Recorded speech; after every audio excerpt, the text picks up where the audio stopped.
आज विशिष्ट रेल सेवा पुरस्कार समारोह के अवसर पर मैं सभी पुरस्कार विजेताओं, कर्मचारियों और अधिकारियों, मान्यता प्राप्त यूनियन और एसोसिएशंस के पदाधिकारियों, महिला कल्याण संगठन की सदस्यों तथा प्रेस और मीडिया के प्रतिनिधियों का हार्दिक स्वागत करता हूं। मैं यहां उपस्थित सभी अति विशिष्ट और विशिष्ट रेल सेवा पुरस्कार विजेताओं और शील्ड प्राप्त करने वाले मंडलों और यूनिटों को हार्दिक बधाई देता हूं।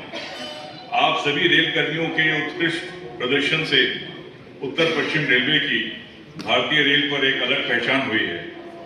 नई दिल्ली में आयोजित 70वें अति विशिष्ट रेल सेवा पुरस्कार 2025 में उत्तर पश्चिम रेलवे के 5 कर्मचारियों एवं अधिकारियों को पुरस्कृत किया गया तथा उत्तर पश्चिम रेलवे को संपूर्ण कार्यकुशलता हेतु गोविंद बल्लभ पंत शील्ड प्रदान की गई।